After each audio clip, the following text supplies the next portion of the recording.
All right. So, classroomy type stuff for today.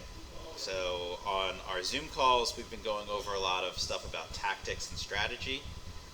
We've been doing some uh, going through and looking at specific scenarios that people have run into in their bouts with their teammates or in their bouts in tournaments, or instances where people have seen something in a tournament where they've been watching a teammate, and where you've run into something where it's like, whoa, how do I handle that? Like, I went up against a fencer and they did this kind of action and it scored on me a bunch and I didn't know what to do. We also, and so we would kind of brainstorm and then I would give my answer, and I think that was useful for a lot of people. We also had some where we just went through and looked at questions of how to improve things, of what kind of workouts to do, what kind of actions to use, and we did some brainstorming around that, and then I would give an answer, and so there were some fences where that clarified stuff. And we did a couple practices where we watched some international bouts and analyzed some of the stuff in those bouts, and discussed how that applies with your fencing. So a lot of that is stuff that is pretty good. It was nice that we got the chance to do that, because obviously during regular practice we don't have time to sit and watch a bunch of international bouts and analyze them, or to go through an hour-long lecture on tactics. It's just a bit much for the time we have, but it's all really important stuff, and it's stuff that most clubs don't cover. There's not a ton of coaches out there that have a heavy understanding of tactics in order to be able to express it in a way that people can learn from. And usually if you're going for those sorts of activities, like either the tactics or the international bouting analysis, those are things that you're going to do at like a camp or a clinic, where you're paying a bunch of extra money for it, or things like the brainstorming and problem solving. That's going to be stuff where you're scheduling like an appointment with a coach, paying for a special session to review bout videos or review your fencing journal or something like that. So it was nice that quarantine afforded us the opportunity for you guys to get that experience without having to do it in some sort of specialized extra cost kind of way. But that was sort of why we picked those things for TriWeapon, because trying to do blade work lessons for you over Zoom wasn't going to work. FIA did conditioning and footwork, and that can work pretty well. And I think those went well, but I think between having them offering that and TriWeapon offering the brain side of fencing, then we had a pretty good coverage of everything. So since we've got people who are still at home, we're going to do a little of the brain side stuff. Stretch had a topic that he brought up yesterday, and so I figured we'd talk about that a little bit. Sometimes when fencers are on the strip, they get stuck where they just do one action over and over again. Sometimes it's because they just get in their head and they can't think of what else to do. Sometimes it's because they know one or two actions that they're really solid with, and so that's what they're comfortable doing, and so they want to rely on that. Other times it's because they feel solid with one or two actions, and they're so solid on those that it sort of has excluded everything else from their minds, and they can't think of something else to do. So we're going to talk a little bit about what your bout should look like in terms of variance of actions, and we're going to talk a little bit about what some of the options for actions are and how we decide what kinds of actions we're going to do. So we're not going to spend crazy amount of time on it. We've got about 21 minutes left in practice, if 20 minutes now that the minute just changed.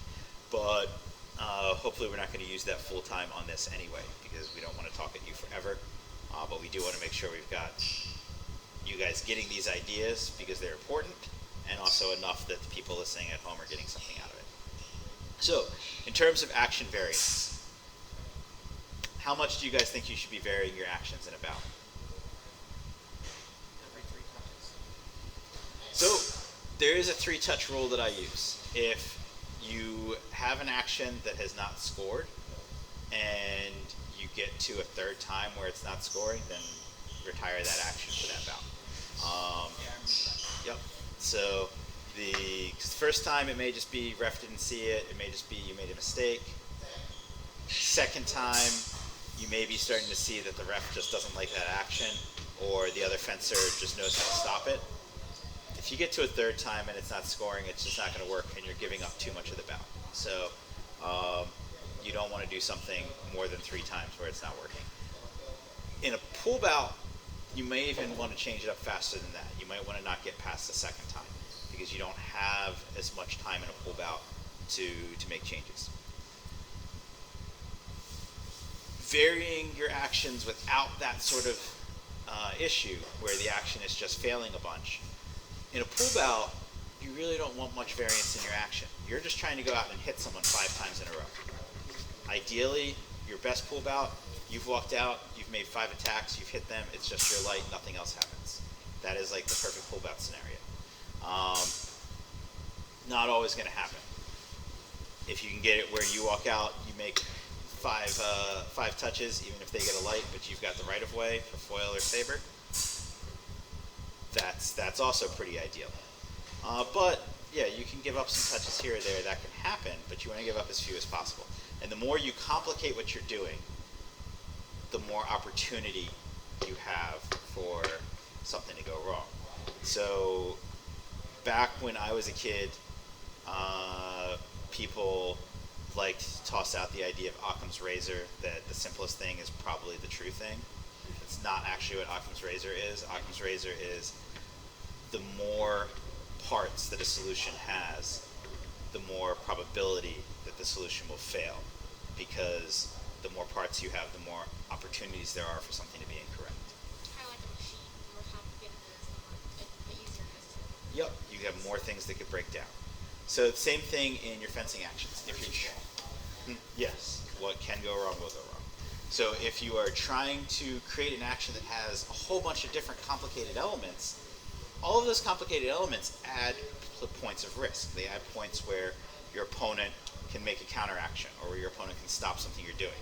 So that's why in lessons a lot of times when you start making a bunch of extra indirect motions or waving your blade around unnecessarily, I'll be like, hey, let's keep it simple. Let's keep it to just what you're actually trying to do. Because a lot of times you move the blade in an unnecessary way, you get caught on your opponent's blade, or it makes it harder for you to get into the line of attack that you want in order to hit.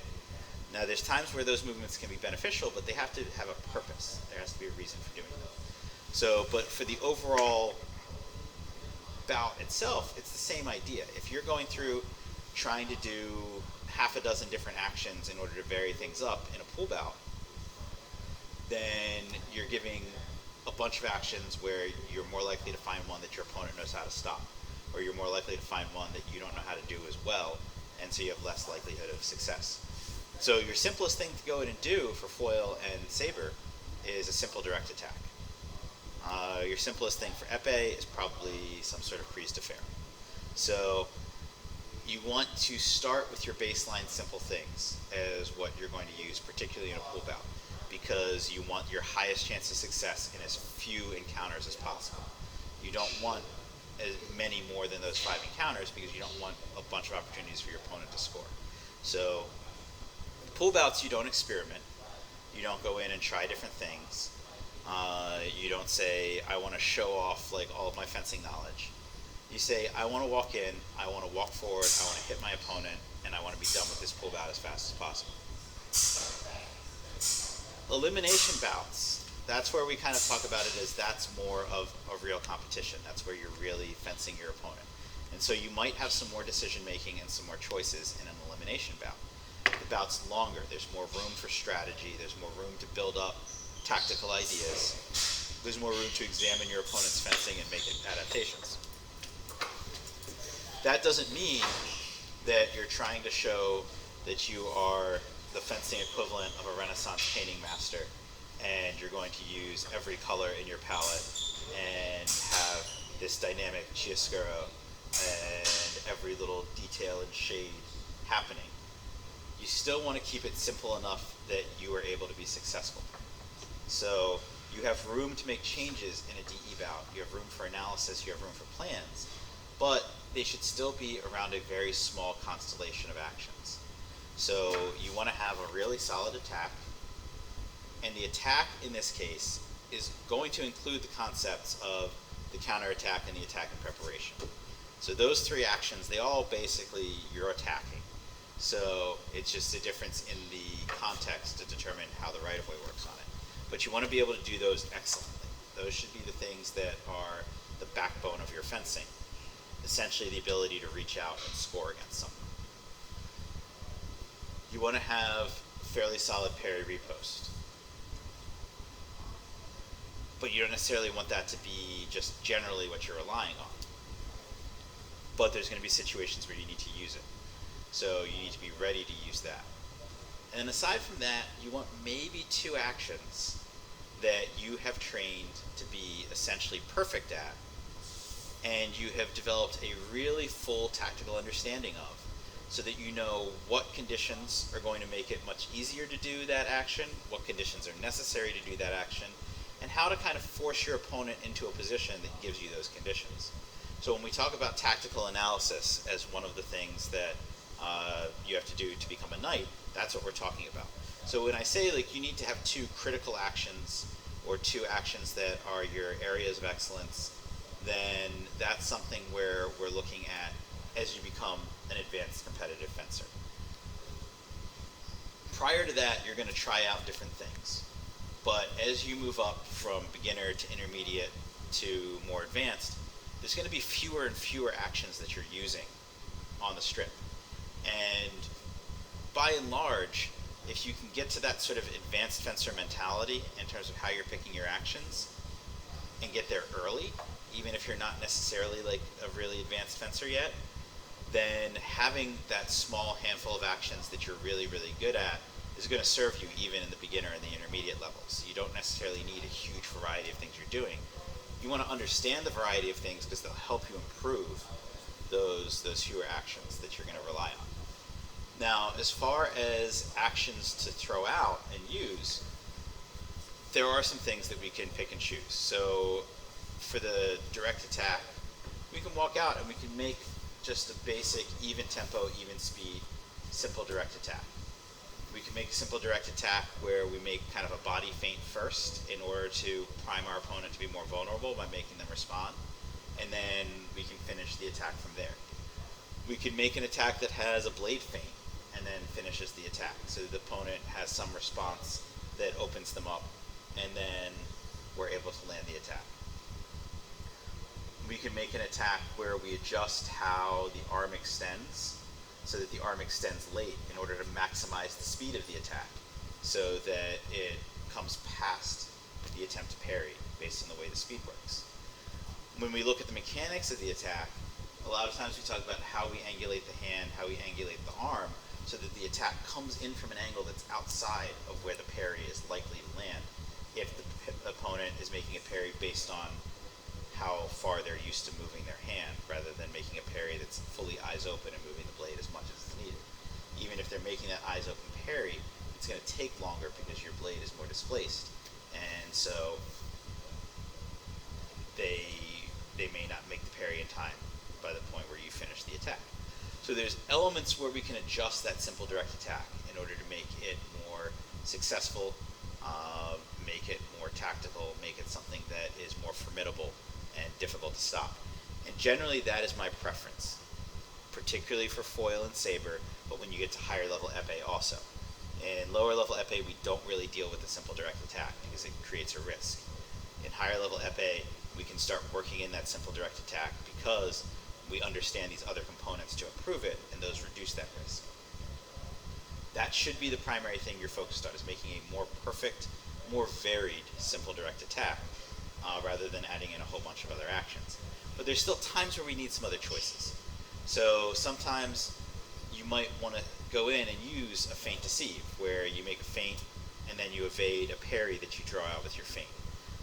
We might want to use an indirect attack, where we move through a couple different lines and the opponent isn't sure where we're going to choose to hit just because of where we begin extending. So that can be something where it makes the opponent feel a little bit of confusion, feel a little bit mentally off balance because they don't know how to respond. They see more movement happening from you, and so they're like, wait, what choice do I make against this? Maybe they see like, okay, well, he's attacking into my 4, so I know the parry 4, but maybe you finish in their 6. And so then you attack to their 4, and you finish in their 7th line. You start out the attack to the 4, and then you change to a flick to the back if it's foil, or epee. There's lots of ways you can start in a line and finish in a different line, and if you're doing that somewhat frequently, then your opponent doesn't know where the attack is going to finish. They don't know that whatever starts means a particular ending. Excuse me. I should have brought a cup of water for talking so much. So, the indirect attack is a way that you can add something simple that can kind of change up how the attack's going and give you some more options. You can use beats, you can use prise de fers, but in the right-of-way weapons, as you start adding blade contacts, that's something where you can create confusion for the referee. It can be interpreted as your opponent controlling it, so that can be a risk. You could potentially lose touches. If you can do it in a way where you're controlling their blade and you're hitting through clear where they're not hitting, then yeah, that's great. But it is also going to add time, and it's where we're starting to add components onto the action. Making a bunch of indirect or a bunch of compound motions also adds components. So it adds points where your opponent they might have more trouble finding your blade, but maybe they have an easier time counterattacking or attacking in prep. So as we add complexity, we do also add risk, but there's still times where we need to add that complexity. Our baseline should be simple. Our baseline should be focused on making a more perfect, simple action, but sometimes we need to change it up just so our opponent doesn't know what's going to happen. They don't know to expect, like, oh, this guy just attacks off the line all the time, or this guy comes forward and tries to make a drive all the time.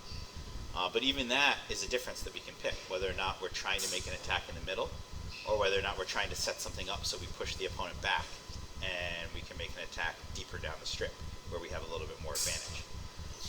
Some of our choices in the middle can help us with that. So things where we're not really adding a super high amount of complexity.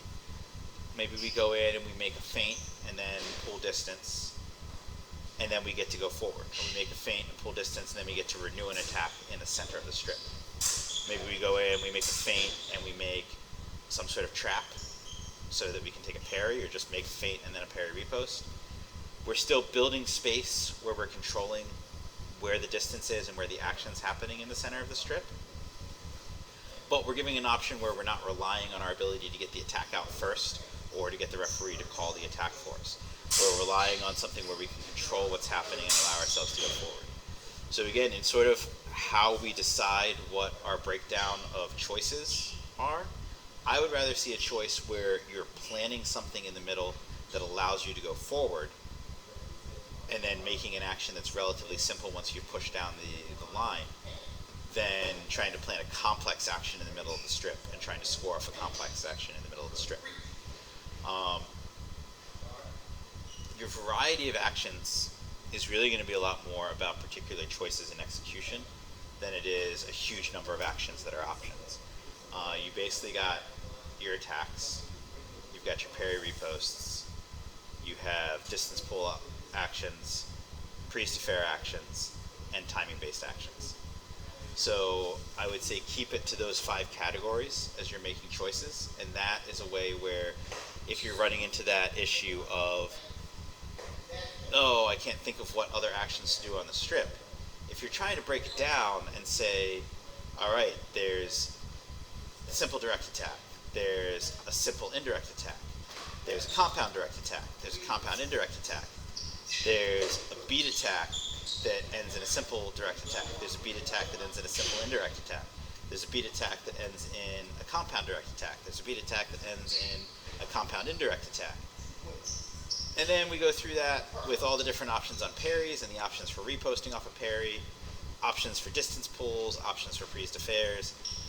You're building a series of 30 different actions to try to choose from. No one's brain is going to process that in the middle of a strip. No one's going to keep that in their memory. That's part of why we talk about keeping a small series of actions that you're choosing from. But if you want a broader array to pull from, keep it in those 5 categories. And then say, okay, I'm really failing on defense right now, so I need the attack. All right, I can go through, I can make a simple direct attack. All right, simple direct attack isn't quite working. Still need to be on the attack, so I can make an indirect attack. Still need to be on the attack, I can make a beat attack. You're still kind of working from the prospect where you have that whole set of different types of attacks you can choose from. But instead of thinking of it as, do I want to make one of these 10 different attacks, or do I want to make one of these 7 different parries, or one of these 4 different distance pull options, then you are kind of chunking your options together so that you can think of it in a particular set. You're opening up that mental file cabinet and just pulling from that one series of actions. So that makes it a little easier to process how the choice works. When we start looking at our choices based on that decision tree model that we look at, where you have some actions are long actions, some actions are short actions, some actions start from absence, some actions start with the blade in line, some actions involve a blade take, some actions don't involve a blade take, some actions involve an evasion, some don't involve an evasion. You can, instead of trying to think of each different action you can do, you can think of it as, okay, I'm making actions that are kind of short, and my opponent is getting away and then taking over, so I need to make actions that are longer. I'm making actions that my opponent is finding my blade really easily because my blade is out, so I need to make actions where my blade's in absence. Sometimes instead of trying to think of a specific action to make, we can think of those characteristics and make a change based on those characteristics. And that's going to give us a much more tactical and a much more successful mode of choosing an action, rather than being like, well, I just made a direct attack.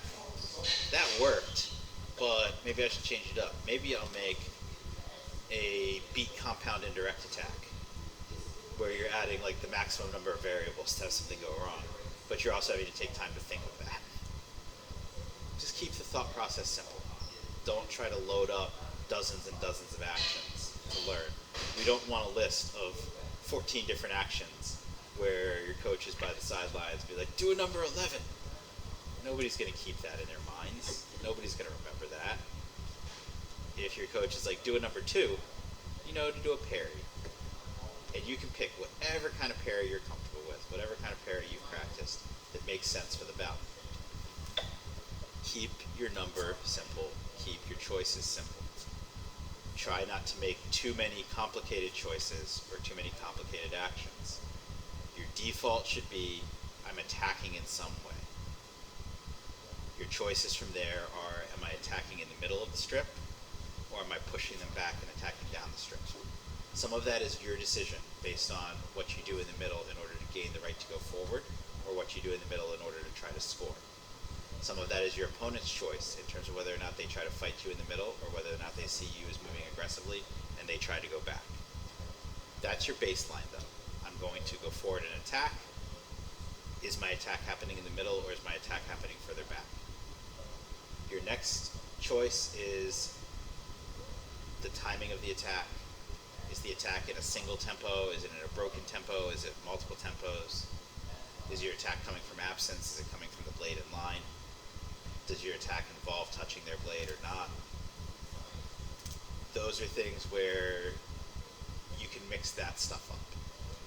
And I think you're going to get a lot more mileage out of mixing those things up than being like, okay, I'm going to do a regular attack this time, now I'm going to do a beat attack, now I'm going to do a parry repost, now I'm going to jump in the air and flick their back, and if I miss, then I'm going to run away and then do remise as they're transitioning in. Like, you don't need all that complexity, you don't need all those different things, you need to keep it simple. So, we don't want to focus on a bunch of crazy stuff. When we go through the chart, and we're learning all of these different types of blade work actions. The reason we're learning the blade work actions, they teach you about how the hand positions work, and they teach you about timing. Timing is one of the most important elements that they're teaching you. The more sense you get for how the blades interact and how the space breaks down, the better a sense of the timing you have for every sort of action. And so we teach you the attack, or we teach you the counterattack, depending on your weapon. We teach you all of this other blade work, and all that blade work is doing is teaching you timing. Gives you some options that you can use here or there, but you're not going to rely on those options for the most part. You're going to rely on the timing that it teaches you. And then you're going to find that there's maybe one or two things that you kind of rely on out of that blade work. And once we know what those things are, we're going to make those things pretty perfect, and we're going to teach you the timing and the context to make those things doable. And that's really what you want to get out of learning all those things. You don't want to get a thing where you're taking the whole TriWeapon chart and you're saying, okay, which action am I going to use off the chart today in this battle? Does that make sense? Since it was kind of your question, does that add any clarity on it, or is it still? Yeah, it does. Okay. So we can work on some choices. We can work on different ways to make the attack. We can work on a couple defense options. But as you get better and better, it's really going to just be, here's how to attack better, here's how to parry better. Here's how to figure out how to control the timing. Here's how to make your opponent vulnerable. It's not going to be, all right, here's 4 different prise de fer actions, and we're going to practice all these prise de fers, and now you're going to go out and use them. When you're working the chart to get through all the different actions and understand all the details of fencing, yeah, we're going to do that, because those details are going to teach you things. And there's going to be moments where you're just not making it on the attack, or where they're just getting through your parry. And so you need to understand how to use a prise de fer to make a counterattack, or how to use a prise de fer to get an attack called in your favor. But if you watch high-level fencing, you're not going to see all that stuff happening. If you watch beginner fencing, you're going to see a bunch of clunky, weird stuff, and they're going to be doing a bunch of like bizarre things that aren't even really actions. Slightly better beginner fencing, you're going to start seeing actions, and there's going to be a bunch of them. Intermediate fencing, you'll get this weird curve where you see like an uptick in a variety of actions happening, and then you start to see it pare down. But the actions that they're relying on will be different than the ones that you see high-level fencers relying on, because they're trying to use more of those different like tricks and specific actions in order to get around things that other intermediate and beginner fencers are doing. But when you watch the high-level guys, it's blah, blah, go, run forward, they run back, you do something, they run forward, you run back, do something, and the something is usually an attack, and there's usually either a distance pull or a parry riposte, or there's a counterattack or an attack and prep. Not seeing a ton of other things. We saw that one cool foil action that had like the feint beat, parry, riposte, parry, disengage. But like half the people watching didn't see it until we watched it like 4 or 5 times. So, but we watched that action 4 or 5 times because you just don't see things like that. It's just not what happens. So, the times where we've had some higher level fencers visiting, or where we've got our high level epee guys here, or when we have some of our higher foil guys, they're not doing all that crazy stuff. They're keeping it simple. That's what I want you guys to do. All right. So hopefully that was useful for you guys here. I know Bandit and Happy, you guys are kind of be in that phase where we're covering all that stuff. But that's the point of it, is for you to learn more about the timing, learn how the distance breaks down, learn how the blades interact together, because it's going to make the attacks, the counterattacks, the attacks and preps better. It'll help the parries somewhat. For everyone listening at home, we're going to have a bunch of you in that same position as Bandit and Happy, still going through the chart, learning all that stuff. But we've got a couple of you that are more competitive, that have learned a lot of the chart stuff, and you're getting to that point where you're learning how to make the simpler things. Epee guys, yes, I'm going to be like, do more blade work. But we're also going to hit a point in epee where we start working on making really well set up, really well timed, really intelligent direct attacks, and the blade work will get simpler and simpler as far as what we're doing. It's going to be a couple different blade takes, and it's going to be a couple different finishes off of them, and then ways to vary elements of the timing and the distance on that, and how you're exploding into the actual touch. It's not going to be, let's have a dozen different sorts of actions that we're doing. All right, so you guys have the opportunity for questions here. Those of you who are at home, if you listen to this and you've got questions or things you're wondering based on what we talked about, either the announcements or the sort of lesson part, feel free to email in and we'll cover that. And we did totally use all the time. All right, but hopefully it was useful. And you guys got a lot of outing in anyway today. What is moving in and out of lines? So that's basically you change from one hand position to another, Oh. and so that can either be as a preparation. You can change your hand position from one parry position to another to move where the blade is, Okay. so that they don't know where an attack's going to come from. On defense, it could be moving hand positions to different parry positions so that they're not sure what line is going to be open.